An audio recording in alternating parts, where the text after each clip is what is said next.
آپ فرماتے ہیں کہ شعبان میرا مہینہ ہے اور رمضان اللہ کا مہینہ ہے. تو اس سے زیادہ ایک عاشق رسول کے لیے اس مہینے کی اور کیا سگنیفیکنس ہوگی اور کیا اس کی خوبصورتی بیان کی جائے کہ رب العالمین کے حبیب صلی اللہ علیہ وسلم خود فرما رہے ہیں کہ شعبان میرا مہینہ ہے. عاشق رسول کے لیے تو یہی کافی ہے اس مہینے سے محبت کرنے کے لیے کہ جس نبی سے محبت ہے، جو پیارے آقا ہمارے بیلوڈ ہیں، ان کا پیارا مہینہ، ان کا مہینہ جو ہے وہ شعبان کا مہینہ ہے. سیدی غوث اعظم رضی اللہ تعالیٰ عنہ شعبان کے ان 5 حروف کے بارے میں کیا خوب فرماتے ہیں کہ شین سے مراد شرف یعنی بزرگی کے ہیں، عین فار علو عین کے معنی بلندی کے ہیں، اینڈ با فار بر یعنی کائنڈنس اینڈ بینیولنس یعنی با سے مراد بھلائی ہے، بر ہے، نیکی ہے. الف فار الفت افیکشن، الف سے مراد محبت ہے. And Noor for Noor light یعنی نون سے مراد نور ہے. غوث پاک فرماتے ہیں so these are the virtues with which Allah عز وجل bestows his servants in this blessed month. یہ وہ 5 برکتیں ہیں جو اللہ تعالیٰ شعبان کے مہینے میں اپنے بندوں پر عطا فرماتا ہے. یعنی یہ وہ مہینہ ہے جو شرف ملنے کا، علو یعنی بلندی ملنے کا، بر یعنی بھلائی ملنے کا، الف یعنی الفت ملنے کا، اور نون یعنی نور ملنے کا دن ہے. اب یہ خوش نصیب ہوتے ہیں جو اس مہینے میں اللہ کو راضی کرنے والے کام کرتے ہیں. رب کریم کی رحمتوں سے یہ 5 چیزیں حاصل کر لیتے ہیں. انفارچونیٹلی کچھ لوگ ایسے ہوتے ہیں کہ شعبان آ بھی جائے تو ان کی لائف میں کوئی چینج ہی نہیں آتا، وہ اپنی لائف میں کوئی ایکسپیرینس نیکی کی طرف اپنا بڑھاتے ہی نہیں ہے. غور کیجیے میٹھے اسلامی بھائیوں کہ آج ہماری زندگی میں کیا چینج آیا ہے. سرکار علیہ السلام کے جو ڈیوٹیز تھے، جو صحابہ کرام تھے، وہ کیا کرتے تھے کہ جب رجب کا مہینہ آتا وہ عبادتوں کی طرف رجوع لاتے اور ساتھ ساتھ کیا کرتے، اپنے معاملات کو سمیٹنا شروع کرتے. شعبان کا مہینہ آتا تو کاروباری لوگ اپنا لینا دینا کر لیتے، حکمران کیا کرتے، اپنا جناب سارا معاملہ جو ہے وہ عدالت کا سیٹل ڈاؤن کر لیتے، اور اس کے بعد رمضان آتے ہی وضو کر کے اعتکاف میں بیٹھ جاتے. Actually the month of Shaban is the preparation of Ramadan. لیکن بہت سارے لوگوں کو تو کچھ اس کا احساس ہی نہیں ہے. Please try to understand it. We are in the mid of Shaban right now. Half of Shaban already gone. آدھا شعبان تو پہلے ہی چلا گیا ہے، اب آدھا ہی تو رہ گیا ہے جس میں برکتیں لوٹنی ہیں اور جس میں اللہ کریم کی رحمتیں ہم سب نے حاصل کرنی ہیں. مزید سنتے ہیں انشاءاللہ کہ شعبان المعظم کی کیا خوبصورت فضائل ہیں اور نبی پاک علیہ الصلوۃ والسلام کا اس میں ایٹیٹیوڈ کیا تھا، پیارے آقا کا اس میں انداز کیا تھا. نبی پاک کا سب سے زیادہ پسندیدہ مہینہ بی بی عائشہ فرماتی ہیں شعبان کا ہے. میرے آقا اس میں روزے رکھتے رکھتے رکھتے اس کو رمضان سے ملا دیتے. اللہ اکبر. اللہ کے حبیب علیہ الصلوۃ والسلام اتنے روزے رکھتے. اچھا یہ کیوں رکھتے تھے؟ What is the reason behind this? ذرا یہ بھی سن لیجئے کہ نبی پاک علیہ الصلوۃ والسلام ہماری تعلیم کے لیے کیا شاندار جملہ ارشاد فرماتے ہیں. سیدنا اسامہ بن زید رضی اللہ تعالی عنہ said, I asked Ya Rasulullah sallallahu ta'ala alayhi wasallam, I see that you observe fast more extensively in the month of Shaban than any other month. حضور میں آپ کو دیکھتا ہوں کہ آپ باقی تمام مہینوں سے زیادہ شعبان میں روزوں کی کثرت فرماتے ہیں. یقیناً اس میں رمضان کے روزے تو الگ ہیں، باقی مہینوں کی بات ہو رہی ہے. The Holy Prophet صلی اللہ تعالی علیہ وسلم replied, it is a month between Rajab and Ramadan. یہ مہینہ ہے جو رجب اور رمضان کے درمیان ہے. People are neglectful to it. لوگ اس سے غفلت میں ہیں. In this month the deeds of people are ascended towards Allah Azza wa Jal. یہ وہ مہینہ ہے جس میں اللہ کی بارگاہ میں بندوں کے اعمال پیش کیے جاتے ہیں. And I love that my deeds to ascended in a stage when I am observing fast. میں چاہتا ہوں جب میرے اعمال اللہ کی بارگاہ میں پیش کیے جائیں اس وقت میں روزے سے ہوں. آپ ذرا سوچیے پیچھے اسلامی بھائیوں، اللہ کے حبیب علیہ الصلوۃ والسلام جن کے صدقے میری اور آپ کی مغفرت ہونی ہے. ہم پڑھتے ہیں نا تیرے صدقے میں آقا سارے جہان کو دین ملا. آقا کے صدقے تو ایمان ملا ہے، مگر یہ ہماری تعلیم ہے کہ نبی پاک فرماتے ہیں کہ میری خواہش یہ ہے کہ جب میرے اعمال اللہ کی بارگاہ میں پیش ہوں تو میں روزے سے ہوں. اب یہ سکھا رہے ہیں ہمیں، بتا رہے ہیں کہ دیکھو اعمال پیش ہونے کی رات ہے. اس رات بندوں کے اعمال اللہ کی بارگاہ میں پیش ہوتے ہیں. میں پوچھنا چاہتا ہوں اسلامی بھائیوں سے، ہم سب کو پتا ہے ہمارے اعمال میں کیا ہے. اتنی خطائیں ہیں، اتنی بے شرمیاں ہیں، کتنے جرم ہیں. کیا ہمیں کچھ آج شرم آ رہی ہے؟ کیا یہ فیلنگز ہیں کہ یا اللہ کچھ بھی نہیں ہے؟ آج ہمارے اعمال تیرے دربار میں آ رہے ہیں، ہم جانتے ہیں اس میں اپنے کالے کر دیے اپنے نامہ اعمال، کچھ نہیں ہمارے تیری بارگاہ میں پیش کرنے کو. اور میرے کریم ہم پہلے سے اس بات کا اقرار کرتے ہیں کہ ہم امتحان میں فیل ہیں. وی آر لاسٹ یا اللہ عز و جل. مگر مالک آج مغفرت کی رات ہے، آج رحمت کی رات ہے. اگر تیری رحمت صرف بچوں پر برستی رہی تو ہم کدھر جائیں گے؟ آج گر گرانا ہے میرے میٹھے اسلامی بھائیوں. آج کی رات وہ رات ہے، روایتوں میں مضمون ملتا ہے کہ آج آسمان دنیا سے یہ ندا دی جاتی ہے کہ ہے کوئی مانگنے والا کہ اس کی مراد پوری کی جائے، ہے کوئی مغفرت کا طلبگار کہ اس کی مغفرت کر دی جائے، ہے کوئی توبہ کرنے والا کہ اس کی توبہ قبول کی جائے. تو آج تو اعلان ہو رہا ہے نا، لیکن کیا ہم اس کیفیت میں ہیں کہ ہم اللہ کی بارگاہ میں اس طرح گر گڑا رہے ہیں کہ مولا بس آج معاف کر دیجیے؟ ورنہ حالت تو یہ ہے، وہ پنجابی شاعر لکھتے ہیں نا، جے میں ویکھا عملہ بلے کچھ نہیں میرے پلے، کچھ ہے نہیں، ایوری تھنگ لاسٹ. ہم نے ساری زندگی بیکار کاموں میں تو گزاری، نیکیاں کی تو اس میں اخلاص نہیں، ریاکاری. جے میں ویکھا عملہ بلے کچھ نہیں میرے پلے، پر جے ویکھا میں رحمت رب دی بلے بلے بلے. اس رات کا احادیث میں کس انداز سے ذکر ہوا. The mother of believers سیدتنا عائشہ صدیقہ رضی اللہ تعالی عنہا stated, I heard that Holy Prophet sallallahu alaihi wasallam saying, Allah Azza wa Jalla opens the portal of mercy in 4 nights. Bibi Aisha کہتی ہے میں نے نبی پاک علیہ الصلوۃ والسلام سے سنا ہے کہ اللہ اپنی رحمتوں کے دروازے، رحمتوں کی جو برسات ہے وہ ان 4 راتوں میں برساتا ہے. مضمون حدیث ہے. نمبر 1 the night of عید الاضحیٰ، وہ رات جو عید الاضحیٰ سے پہلے آتی ہے. نمبر 2 the night of عید الفطر، جس کو چاند رات ہم کہتے ہیں، رمضان کے بعد جو رات آتی ہے صبح عید ہوتی ہے. یہاں میں عرض کرتا چلوں کہ وہ رات بھی تو کچھ دنوں میں آئے گی، مگر اس رات کیا ہوتا ہے؟ طوفان بدتمیزی ہوتا ہے. یہ رحمت کی رات ہے، یہ مغفرت کی رات ہے. Number 3 Bibi Ayesha said that 15th night of Shaban, as in this night the names of those destined to die this year. 15 شعبان کی رات، اور اس رات اس سال مرنے والوں کے نام بھی لکھے جاتے ہیں. Provision of sustenance of people and the names of those who shall perform Hajj that year are inscribed. آپ فرماتی کہ نبی پاک نے فرمایا اس رات اس سال میں کس کو کتنا رزق دیا جائے گا یہ بھی شب برات لکھا جاتا ہے، اور اس سال کون کون حج کرے گا یہ نام بھی شب برات لکھے جاتے ہیں.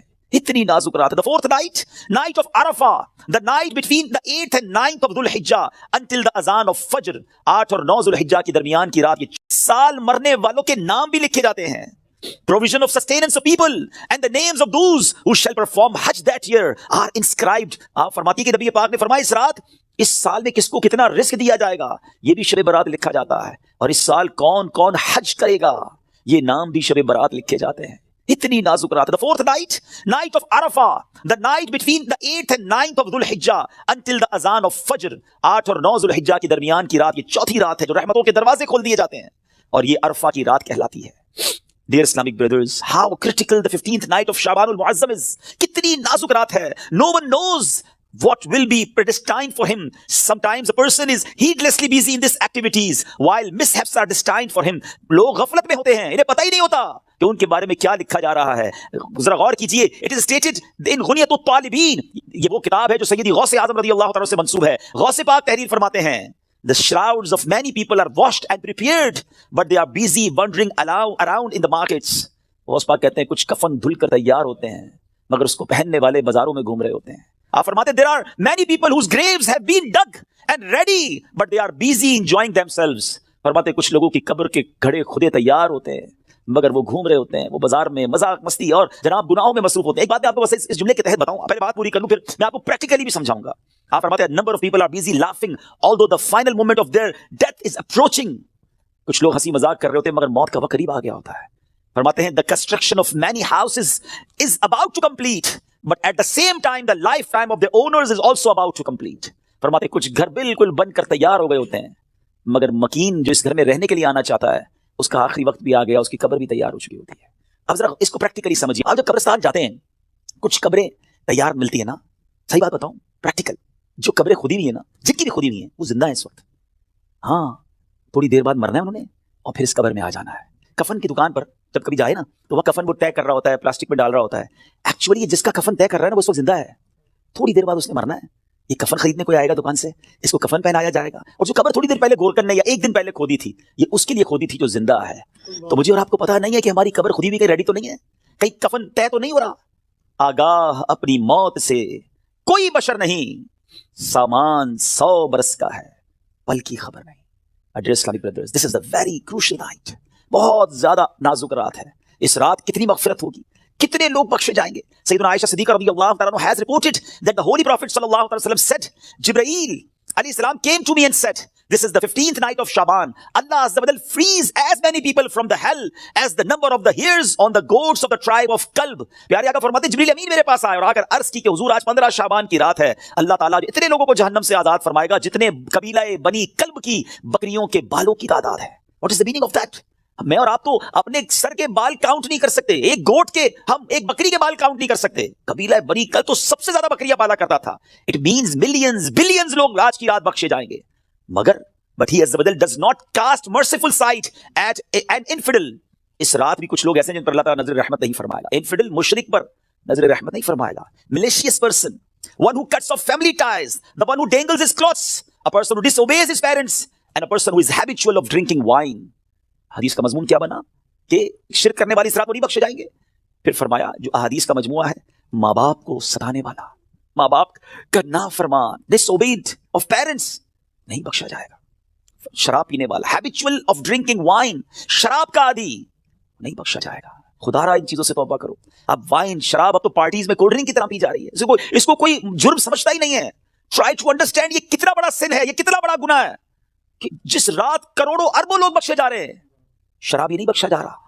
توبہ کر لیجیے, چھوڑ دیجیے ان بری عادتوں کو, ڈرگس کو چھوڑ دیجیے please. My dear viewers, my youngster brothers, western world میں بدقسمتی سے جب سنتے تو دل جلتا ہے کہ مسلمان کہلانے والے بڑی تعداد میں ڈرگس کا یوزیج کر رہے ہیں. کدھر جائیں گے ہم؟ ان ڈرگس کو, اس نشے کی عادت کو خدا نہ چھوڑ دیجیے. وہ رحیم, وہ کریم جو شب برات کروڑوں کو بخش رہا ہے, شرابی نہیں بخشا جائے گا. پلیز توبہ کر لیجیے. مسلمان کا کیا کام شراب سے, اس کا کیا کام نشے سے. آپ ایک بار اور یاد رکھیے, جو نشہ کرنے والے ہیں نا, جو ڈرگز یوز کرتے ہیں, ٹرائی ٹو انڈرسٹینڈ, جس اسٹیٹ میں, جس عالم میں روایتوں میں مضمون ملتا ہے کسی کا انتقال ہوگا نا, وہ اسی عالم میں قیامت کے دن اٹھایا جائے گا. کبھی سوچا آپ نے, اگر نشہ کیا, ڈرگز یوز کی, وائن پینے والے جو نشے میں گھومتے رہتے ہیں, جھومتے رہتے ہیں, اگر اسی حالت میں انتقال ہو گیا تو آج رات تو یہ لکھا جائے گا نا کہ اگلے اس سال میں کس کا انتقال ہونا ہے, کیا پتا ہمارا وقت قریب آ گیا ہو. اور اگر نشے میں مر گئے تو کیا جواب دیں گے؟ اللہ کی بارگاہ میں نشے میں پیش ہوں گے؟ نہیں میرے میٹھے اسلامی بھائیوں, ہم تو چاہتے ہیں نا کہ میں سو جاؤں یا مصطفیٰ کہتے کہتے, کھلے آنکھ صلی اللہ کہتے کہتے, ہماری زبان پر تو کلمہ ہو, درود ہو, کاش تلاوت کرتے کرتے موت آئے, درود پڑھتے پڑھتے. یہ کیسے ہوگا جب آپ ان چیزوں کے عادی بنیں گے نا؟ جو شراب کا عادی ہو تو اس کو بہت زیادہ چانس ہے کہ وہ نشے میں مر جائے گا. تو خدا را سے آج رات توبہ کر لے. اللہ بڑا کریم ہے, ابھی رات کمپلیٹ نہیں ہوئی ہے, صبح تک یہ رحمت جاری ہے. معافی مانگ لیجیے, سجدے میں سر جھکائیے. ماں باپ کو اگر ستایا ہے, if your parents are not happy with you, please ان کے پاس جائیے اور معافی مانگیے, ان سے ان کے پیر پکڑ لیجیے. ماں باپ راضی تو رب راضی, ماں باپ ناراض تو رب ناراض, ان کو ناراض نہ کرو. اور اس حدیث سے کیا سیکھنے کو ملا کہ جو کٹ آف ٹائز کرتے ہیں, جو اپنی فیملی کے ساتھ رشتہ داری قطع کر دیتے ہیں, منقطع کر دیتے ہیں, ہم ان کے پاس نہیں جائیں گے, ہم ان کے گھر نہیں جائیں گے, ہم فلاں رشتہ دار کے پاس نہیں جائیں گے, نہ کرو ایسا. یہ رشتہ داریاں کاٹنا اللہ کو کتنا ناپسندیدہ ہے کہ شب برات بھی وہ لوگ نہیں بخشے جائیں گے. تو پلیز ان عادتوں سے اپنی جان چھڑا لیں. ایک اور حدیث پاک میں ہے, ایڈلٹری کرنے والا, بدکاری کرنے کا جو عادی ہوگا, ہیبچول آف ایڈلٹری, وہ بھی نہیں بخشا جائے گا. تو پلیز ان حرام کاموں سے چھوڑ دیں, اپنے آپ کو بچائیے. اور یہ جو ایڈلٹری کی طرف, زنا, بدکاری کی طرف جو بندہ جاتا ہے نا, یاد رکھیے گا, پہلے نظر بہکتی ہے, پھر دل بہکتا ہے, پھر شرمگاہ, پھر پرائیویٹ پارٹس حرام کاری کی طرف جاتے ہیں. تو ہماری یہ شٹر جو ہے نا, اسی کو بند کر دینا کہ حرام نہیں دیکھوں گا. اپنے موبائل پر, اپنے انٹرنیٹ ڈیوائسز پر ہم کیا دیکھ رہے ہوتے ہیں؟ پہلے حرام بندہ دیکھتا ہے, اور پھر یہ جو ہم نے دوستیوں کے نام پر جو گرلز اینڈ بوائز کی دوستیاں چل رہی ہوتی ہیں کہ نہیں جناب, ہم only friends, it's not allowed in Islam. یہ دوستیاں ہی پھر حرام کی طرف لے کر جاتی ہیں. جو اسلام نے ہمیں جن چیزوں سے منع کیا, مسلمان ہیں, ہمیں جنت میں جانا ہے نا, اللہ کو راضی کرنا ہے. اگر ربی ناراض ہو گیا تو بنے گا کیا؟ آج کی رات اگر ایڈلٹری کرنے والا نہیں بخشا گیا, پھر اس کو سوچیے تو اس کا بنے گا کیا؟ تو پلیز میک ریپینٹنس, گڑ گڑائیے اپنے رب کی بارگاہ میں. اور دیکھیے توبہ کیا ہے. توبہ کے ویسے تو کئی ڈیٹیل علماء نے بتائی, مگر ان شارٹ اگر میں آپ کو بتاؤں نا, الندم التوبہ, شرمندگی توبہ ہے. پہلے تو اپنے اندر گلٹ فیل کیجیے کہ یا اللہ میں بہت برا ہوں, بہت غلطیاں ہیں, مالک معاف کر دیں. اور پھر آئندہ نہ کرنے کا پکا ارادہ, اے اللہ اب نہیں کروں گا, میں تجھ سے وعدہ کر رہا ہے, پرومس ان یور کورٹ یا اللہ عز و جل, give please accept my repentance, میری توبہ قبول کرنے والی, اب نہیں کروں گا. تو یہ پکی توبہ انشاءاللہ, کیا پتا اللہ کریم کی آج رحمت برس جائے اور وہ ہمیں آج معاف کر دے. بڑا بیوٹیفل انسیڈنٹ, کیا خوبصورت واقعہ اگر ایمان کی جو چاشنی کے ساتھ سنی. امیر المومنین سیدنا عمر بن عبد العزیز رحمۃ اللہ تعالی علیہ was once busy in worship in the 15th night of Shaban. حضرت عمر بن عبد العزیز امیر المومنین تھے جس وقت 15 شعبان کی رات عبادت میں مصروف ہیں. When he raised his head, he found a green slip of paper whose refulgence was extending up to the sky. جب وہ اپنے سر اٹھاتے ہیں نا, تو اپنے ساتھ ایک گرین کلر کا پیپر دیکھتے ہیں جس کا نور آسمانوں تک جا رہا ہوتا ہے. It was bearing the words, اس پہ لکھا ہوا کیا ہے, هذه براءة من النار من الملك العزيز لعبده عمر بن عبد العزيز, meaning this is an order of absolution from the hellfire.